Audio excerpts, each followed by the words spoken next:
Good morning all of you. मैं देवेंद्र तिवारी अपने YouTube channel the coach UP में आपका स्वागत करता हूं।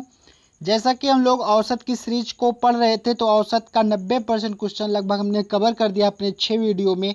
आज हम लोग औसत के टेस्ट सीरीज को देखते हैं जो प्रीवियस ईयर में यूपीपी, यूपीएसआई और एनटीपीसी में पूछे गए हैं। तो ये सीरीज कम से कम 100-150 क्वेश्चनों की चलेगी साथियों, जो प्रीवियस एग्जामों में पूछे गए हैं। औसत चैप्टर से रिलेटेड जितने भी क्वेश्चन पूछे गए इसका हम इसमें कवर करेंगे साथियों। सारे टेस्ट सीरीज को हम कवर करेंगे यहाँ पे। तो आपको इसका आंसर देखना है। आपको वीडियो को पॉज करके पहले आप वीडियो को रोक करके आप लोग खुद क्वेश्चन को सॉल्व करेंगे, फिर आप इसका सोल्यूशन देखेंगे। तो चलते हैं पहले क्वेश्चन की तरफ। 10वीं कक्षा के डिवीजन ए के 30 छात्रों द्वारा प्राप्त अंकों का औसत 67 है। डिवीजन बी के 55 छात्रों के अंकों का औसत 63 है और डिवीजन सी के 40 छात्रों के अंकों का औसत 61 है। 10वीं कक्षा के तीनों डिवीजन के छात्रों की संख्या अंकों का औसत ज्ञात कीजिए। साथियों, इसका सलूशन निकालने हम लोग चल रहे हैं, लेकिन इसके पहले अगर आप लोगों ने हमारा यूट्यूब चैनल अभी तक सब्सक्राइब नहीं किया तो प्लीज़ आप लोग चैनल को सब्सक्राइब कर लीजिए और ज़्यादा से ज़्यादा शेयर कर दीजिए। तो देखते हैं साथियों, कक्षा में 30 छात्रों द्वारा प्राप्त अंकों का औसत कितना था? 67 था साथियों। 30 के द्वारा प्राप्त अंकों का औसत 67 था। सेक्शन बी के 55 छात्रों का प्राप्त अंकों का औसत 63 था और सेक्शन सी के 40 छात्रों का प्राप्त अंकों का औसत 61 था।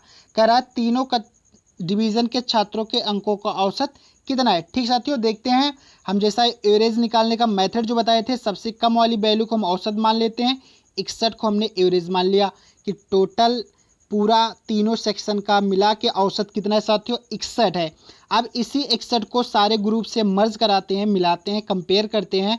तो हमने लिया 61 है, इन लोगों की 61 है, तो यहाँ 40 लोगों में से हमें कुछ मिलेगा? जी नहीं, कुछ नहीं मिलेगा।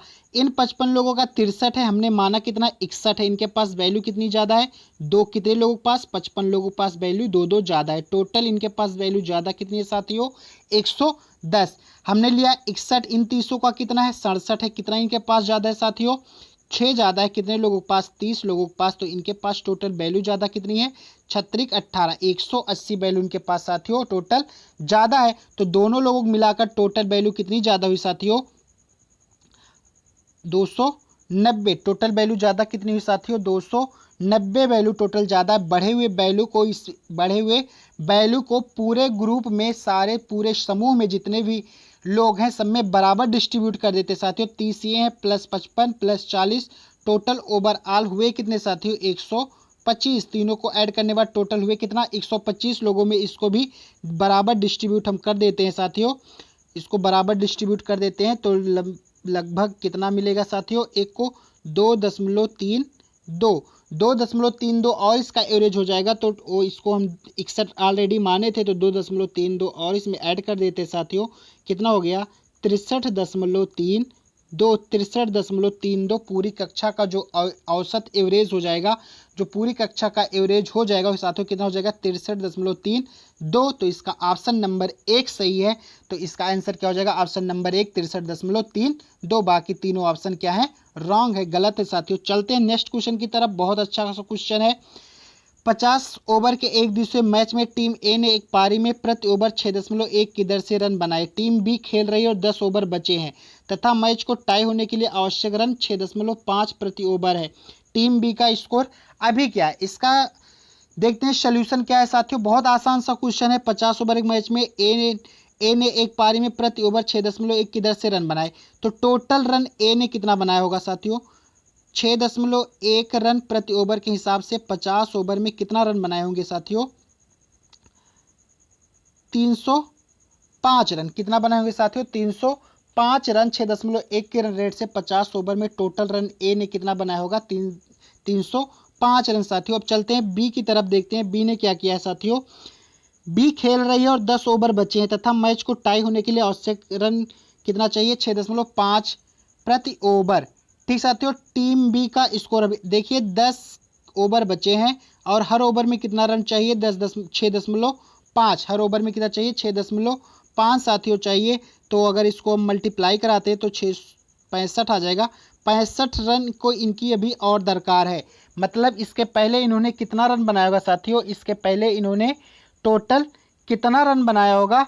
तो देखिए 305 में से हम 65 को माइनस कर देते हैं, तो बी ने इसके पहले कितना रन बनाया होगा साथियों, 305 में से हम 65 को माइनस कर देते हैं, कितना बचता है 240। तो बी ने कितना रन बनाया होगा अभी तक 240। अब 240 ये बना चुका है, अब 10 ओवर बचे हैं, 10 ओवर के में 6.5 के रन रेट से इसको 65 रन और बनाना है, तब क्या हो जाएगा, मैच टाई हो जाएगा, 305 रन बन जाएगा। तो कितना बी इसके पहले कितना रन बना चुका है साथियों, 240 रन। ठीक, तो 240 रन इसका आंसर ऑप्शन नंबर डी, बाकी तीनों ऑप्शन क्या है, गलत है साथियों। ठीक, आगे चलते हम लोग देखते हैं क्वेश्चन नंबर 3 देखते हैं। एक व्यक्ति ने पहले 5 महीने का औसत खर्च 1200 रुपये, अगले 7 महीने का औसत खर्च कितना है 1300 रुपये। अगर वो पूरे साल 2900 बचाता है तो उसकी मासिक आय बताइए। ठीक साथियों, एक व्यक्ति का पहले 5 महीने का औसत खर्च कितना है 1200 रुपये, 5 महीने का जो औसत खर्च है कितना है 1200 रुपये, अगले 7 महीने का औसत खर्च कितना है साथियों 1300 रुपये। तो 12 महीने हो गए, 12 महीने टोटल हो गए, 5 माह 7 माह 7 5 12 माह हो गए। देखो टोटल खर्चा कितना किया, 12 पंचे 60, 6000 रुपये यहाँ पे खर्चा किया और 13 सत्ते 91, 9100 रुपये यहाँ पे खर्चा किया। ओवरऑल इसने खर्चा कितना किया साथियों 15,100 रुपये इन्होंने एक साल में खर्चा किया। तो और एक साल में पूरे साल में कितना बचा रहा है 2900। जब व्यय में हम इसके बचत को जोड़ देते हैं, क्योंकि आय बराबर क्या होता है साथियों, आय बराबर व्यय प्लस बचत, व्यय प्लस बचत। तो व्यय कर रहा है 15,100 प्लस बचत कर रहा है 2900। तो टोटल इसकी इनकम अगर हम ऐड कर देते हैं, इसकी टोटल इनकम आ जाती है, कितनी आ जाएगी साथियों 0 0 0 हो जाएगा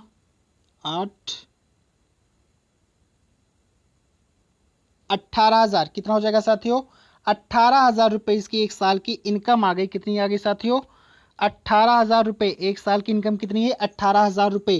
कह रहा है उसकी मासिक आय, एक साल की इनकम है 18,000, तो मासिक आय कितनी हो जाएगी साथियों, एक साल में कितना माह होता है 12 से इसको आप भाग दे दीजिए, तो 12 एकम 12 साथियों 6, 12 पंचे 60, कितना रुपया हो जाएगा 1500 रुपये। इसका ऑप्शन कौन सा सही हो जाएगा साथियों ए, बाकी तीनों ऑप्शन इसके गलत हो जाएंगे। ऑप्शन ए इसका राइट आंसर है, कितना 1500 रुपये, इसका मासिक आय कितना हो जाएगा 1500 रुपये। चलते हैं नेक्स्ट क्वेश्चन को देखते हैं, क्वेश्चन नंबर 4। एक बल्लेबाजी का 42 पारियों का औसत 30 रन है, इसके अधिकतम एवं न्यूनतम स्कोर में 100 रन का अंतर है। अगर इसकी इन दो पारियों को हटा दिया जाए, शेष 40 पारियों का औसत 28 हो जाता है, उसका अधिकतम स्कोर बताइए। 42 पारी का इसका जो रन औसत था 30 था, फिर कह रहा है इसका जो हाईएस्ट रन था माइनस लोएस्ट, दोनों का अंतर जो है वो कितना है 100 रन है। तो कह रहा है अगर इनकी इन दो पारियों को हटा दिया जाए तो शेष 40 पारी बची, दो पारी को हटाने पर 40 पारी बची, इनका औसत कितना हो जाता है 28 हो जाता है। देखिए इनके जाने से, दोनों पारियों के जाने से औसत क्या हो गया 2 कम हो गया, मतलब जो दोनों गए पारी उनका दोनों तो अपना जो 30-30 औसत 42 पारियों का था, 30-30 60 तो अपना लेकर ही गए, प्लस ये और लेकर गए तभी ये 2 कम हुआ, तो 40 लोग भी 2-2 लेकर गए, 40 दूना 80 एक्स्ट्रा लेकर गए। टोटल वैल्यू लेकर कितने गए लोग 8 6 14 140 वैल्यू ये लेकर गए, मतलब हाईएस्ट प्लस लोएस्ट का जो योगफल हो जाएगा कितना हो जाएगा साथियों 140। यहाँ पे हम योग करते हैं, जोड़ देते हैं तो ये दोनों कैंसिल हो जाएगा, 2h बराबर 240 साथियों।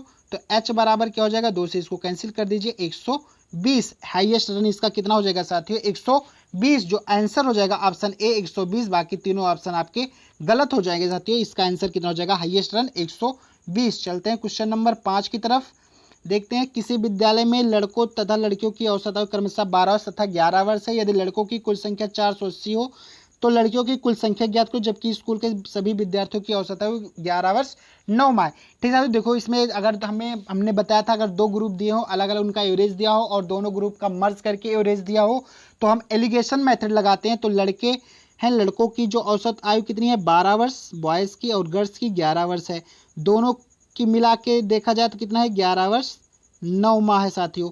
इसका एलिगेशन कर दीजिए तो हमें जो अनुपात मिल जाएगा उनकी संख्या का अनुपात मिल जाएगा साथियों। तो 11:9, 11 वर्ष 9 माह और 11 का डिफरेंस जो हो जाएगा कितना हो जाएगा साथियों 9 माह, और इधर 12 वर्ष 11.9 माह का जो डिफरेंस हो जाएगा कितना हो जाएगा साथियों 3 माह। तो कैंसिल कर देते हैं। 3:1 मिला, मतलब बॉयज़ कितने हैं, 3 है जो बॉयज़ हैं, गर्ल कितनी है, 1 यूनिट है। और क्या दिया है, लड़कों की कुल संख्या मुझे दी जाएगी 480, मतलब 3 बराबर 480, तो 1 बराबर कितना हो जाएगा साथियों, 3 छक 3 एक कम 3, 3 छक 18। अगर 3 बराबर 480 तो 1 बराबर साथियों 3 से कैंसिल कर दीजिए, 3 एक कम 3 छक 18, 160। लड़कियों की संख्या कितनी हो जाएगी साथियों, 160 हो जाएगी। यही इसका आंसर हो जाएगा, ऑप्शन नंबर ए। बाकी तीनों ऑप्शन आपके रॉन्ग हो जाएंगे। चलते हैं क्वेश्चन नंबर 6 की तरफ, देखते हैं। 5 वर्ष पूर्व विवाह के समय पति और पत्नी की औसत आयु 23 वर्ष थी। वर्तमान में पति पत्नी और एक बच्चा जो एक अंतराल के बाद पैदा हुआ की औसत आयु 20 वर्ष है। वर्तमान में बच्चे की आयु ज्ञात कीजिए। 5 वर्ष पूर्व विवाह हुआ था, तो वर्तमान में इनकी जो औसत आयु कितनी हो जाएगी, 23 वर्ष। 5 वर्ष पूर्व था, तो साथ ही वर्तमान में 23 + 5 कितनी वर्ष हो जाएगी, 28 वर्ष। फिर कह रहा है साथियों कि वर्तमान में 3 लोग आ गए, हस्बैंड, इनकी वाइफ प्लस एक इनका पुत्र आ गया, जिससे औसत आयु क्या हो गया, 20 वर्ष हो गया साथियों। कितना हो गया, 20 वर्ष हो गया। मतलब होना चाहिए था 28, हो गया कितना, 20 हो गया। मतलब एक व्यक्ति के शामिल होने से औसत आयु कम हो गई। अगर ये पुत्र जो है, जैसे हम लोग आने जाने पर आधारित प्रश्न पर क्वेश्चन किया था, अगर पुत्र भी 28 साल का ही होता तो ये औसत पर कोई प्रभाव ना पड़ता, लेकिन पड़ रहा है। क्या हो रहा है, 8 कम हो रहा है। तो 8 तो ये अपना खुद कम किया और इन दोनों लोगों का भी कम कर दिया, तो 8 तिरिक 24 वर्ष ये कम कर दिया। तो जो पुत्र की उम्र थी साथियों कितनी थी, 4 वर्ष। जो पुत्र की उम्र थी वो कितनी थी, 4 वर्ष। इसका ऑप्शन नंबर डी सही है। बाकी तीनों ऑप्शन क्या है, गलत है साथियों। इसका ऑप्शन नंबर डी सही है। एक बार पुनः देख लेते हैं, क्योंकि इस तरह के क्वेश्चन हमने सीरीज में नहीं पढ़ा है, तो एक बार पुनः देख लेते हैं। देखिए, 5 वर्ष पूर्व विवाह के समय पति पत्नी की औसत आयु कितनी थी, 23 वर्ष थी। विवाह के समय कब हुआ था, 5 वर्ष पहले। वर्तमान में कितना हो जाएगा, 23 में 5 ऐड कर दो, 28 वर्ष। वर्तमान में इनकी औसत आयु कितनी हो जाएगी, 28 वर्ष। तो उसके बाद देखते हैं, हस्बैंड वाइफ और एक पुत्र के जन्म होने से, लड़के के जन्म होने से औसत आयु कितनी हो जा रही है, 20 वर्ष। ये कम हो जा रहा है, 8 एवरेज कम हो जा रहा है। क्यों, क्योंकि जो बच्चा था वो कम एज लेकर, अगर 28 ही बच्चा होता तो ये कम होता ना होता। क्यों, तो 28 का इसका मतलब बच्चा क्या है, कम है। तो कितना कम है साथियों, इसके आने से 8 एवरेज कम हो रहा है। मतलब ये अपनी 8 वैल्यू कम कर रहा है और इन दोनों की भी 8 वैल्यू कम कर रहा है। तो 8 तिरिक 24 वैल्यू कम लेकर आ रहा है। मतलब इसकी वैल्यू है कितनी, 4। तो बच्चे की उम्र कितनी हो जाएगी, 4 वर्ष। चलते हैं नेक्स्ट क्वेश्चन की तरफ। क्वेश्चन नंबर 7 देखते हैं। 30 वर्ष के एक लड़के के स्थान पर एक नए लड़के शामिल किए जाने से एक कक्षा के 12 लड़कों की औसत आयु में 2 माह की कमी हो जाती है। नए खिलाड़ी की औसत उम्र बताइए। एक ग्रुप था 12 लोगों का, इसमें से एक 30 वर्ष का गया और इसमें एक नया लड़का आ गया। इसके आने से क्या हुआ, 2 माह की कमी हो गई। मतलब अगर ये 30 वर्ष, आप लोग बताइए, अगर ये 30 वर्ष का गया, ये 30 वर्ष का ही आ जाता तो ये कमी होता है, तो ये कमी ना होता। आपको भी पता है, अगर ये 30 वर्ष का कोई जाता, इसी ग्रुप में 30 वर्ष का ही व्यक्ति आकर बैठ जाता, तो क्या 2 माह या कम या ज़्यादा होता, ना होता। लेकिन क्या हो रहा है, कम हो रहा है। मतलब वैल्यू जो व्यक्ति आ रहा है, अंदर प्रवेश कर रहा है, 30 से कम एज का है। इसके आने से 2 माह कम हो गया, तो 2 माह सब लोगों में कम, एवरेज 2 माह कम हो रहा है। मतलब सबकी वैल्यू 2-2 माह कम हो रही। तो 12 लोग हैं, 12 दूनी 24 माह, ये क्या हो रहा है, कम हो जा रहा है। 24 माह में कितने ईयर होते हैं, 2 साल होते हैं। तो 30 वर्ष ये था, 2 वर्ष आप माइनस कर दीजिए आप लोग। तो जो नए लड़के हैं उसकी उम्र कितनी हो जाएगी, 28 वर्ष। इसका ऑप्शन नंबर सी सही है। बाकी तीनों ऑप्शन गलत हैं। ऑप्शन नंबर सी 28 वर्ष इसका राइट आंसर हो जाएगा। क्वेश्चन नंबर 8 की तरफ चलते हैं। x संख्याओं का औसत 3x है। अगर हर संख्या में से x - 1 घटाया जाए तो नया औसत क्या होगा। इसका बहुत बढ़िया कॉन्सेप्ट, हम डायरेक्ट वैल्यू रख के देख लेते हैं। एक्स और के चक्कर में नहीं पढ़ते हैं, नहीं तो हमें कन्फ्यूजन होता है, क्वेश्चन भी कठिन बन जाता है। तो हम देखिए क्वेश्चन एक ले लेते हैं। हमने ले लिया 6, 9, 12, 3 संख्या हमने ले लिया। x संख्याओं का मतलब हमने 3 संख्या ले लिया, उसका औसत कितना है, 3x है। तो 3 संख्या हमने लिया है, x का मान 3 है, यहाँ पे x का मान 3 है, तो 3x का मान कितना हो जाएगा, 9। इसका औसत 9 होना चाहिए, हाँ जी 9 है इसका औसत है। संख्या कितनी है, 3 है, तो 3 है इसका जो संख्या है वो 3 है और इसका औसत कितना है, 9 है। 9 होना भी चाहिए। हर संख्या में से x - 1 घटाया जाए, x हमने 3 लिया था, 3 - 1 मतलब 2, 2 घटाया जाए तो इसमें से 2 आप माइनस करेंगे कितना आ जाएगा, 4। इसमें से 2 माइनस करेंगे कितना आ जाएगा साथियों, 7। इसमें से 2 माइनस करेंगे कितना आ जाएगा साथियों, 10 आ जाएगा। तो कह रहा है कि तो नया औसत क्या होगा, तो नया औसत क्या होगा, नया औसत इसका आप कितना हो जाएगा 7। तो देखिए इस ऑप्शन में 7 कहाँ आता है, तो 2x मतलब x हमने 3 लिया है, तो 3 गुणे 2 करेंगे तो 2 3 6 प्लस 1 7 आ गया। तो ऑप्शन नंबर डी इसका राइट आंसर है, बाकी तीनों आंसर इसके गलत है। तो जो राइट आंसर है हमारा कितना है 2x प्लस 1। ठीक, चलते हैं नेक्स्ट क्वेश्चन की तरफ। देखते हैं क्वेश्चन नंबर 9, बहुत अच्छा सा क्वेश्चन है। एक कक्षा में कुछ बच्चों की औसत आयु 40 वर्ष है। 12 नए बच्चे कक्षा में आए जिनकी औसत आयु 32 साल है, जिससे कि कक्षा की औसत 4 वर्ष कम हो जाती है। तो कक्षा में पहले कितने बच्चे थे। ठीक, तो फिर हम देखते हैं अगर दो ग्रुप दिया है, दोनों ग्रुप का मर्ज औसत दिया है, दोनों का अलग अलग औसत दिया, तो हम एलिगेशन मेथड लगाते हैं। कुछ बच्चे थे उनकी एवरेज कितने थी, उम्र 40 वर्ष। 12 नए बच्चे हैं जिनकी औसत उम्र कितनी थी 32। कितने लोग थे, ये 12 थे। इनके आने से क्या हो, कक्षा की औसत आयु 4 वर्ष कम हो गई, 40 थी पहले, 4 कम हो गई, कितनी हो जाएगी 36 हो जाएगी। एलिगेशन कर दीजिए यहाँ पे। इसका डिफरेंस कितना हो जाएगा 4, इधर का भी डिफरेंस कितना हो जाएगा 4, इसका रेशियो कितना आ गया 1 रेशियो 1। तो 1 बराबर 12, तो इधर भी 1 बराबर 12, मतलब पहले कितने व्यक्ति थे 12 थे। इसका राइट ऑप्शन कौन सा हो जाएगा सी। बाकी पहला, दूसरा और चौथा ऑप्शन क्या हो जाएंगे, गलत हो जाएंगे। चलते हैं नेक्स्ट क्वेश्चन की तरफ। क्वेश्चन नंबर 10 देखते हैं।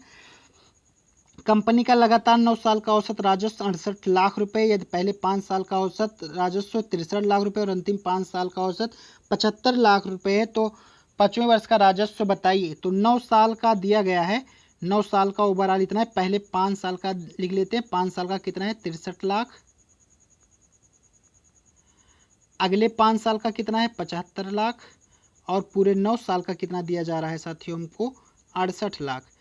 पूरे साल का 68 लाख होना चाहिए, लेकिन पहले 5 का 63 है और अंतिम 5 का 75 है। तो कह रहा है कि 5वें वर्ष का राजस्व बताइए। ठीक, तो मुझे कुछ नहीं करना, औसत मेंटेन करा दो। देखिए इन पांचों लोगों का 63 है, होना चाहिए था 68, क्योंकि 9 का ओवरऑल 68 है। कितना कम है इनके पास, 5 कम है।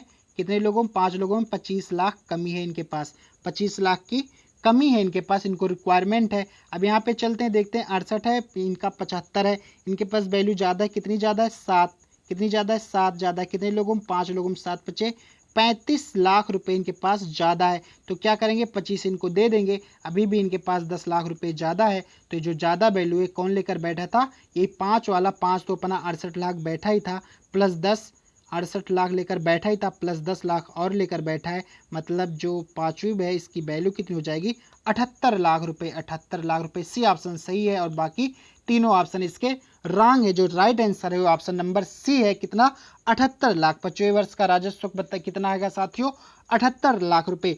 आज की सीरीज में इतना है 10 क्वेश्चन। अब नेक्स्ट सीरीज में, इसी टेस्ट सीरीज में अगला भी सीरीज आएगा जल्दी ही आप लोगों के सामने, जिसमें 10 क्वेश्चन होंगे। फिर 10-10 की कई ऐसी सीरीज आती रहेगी।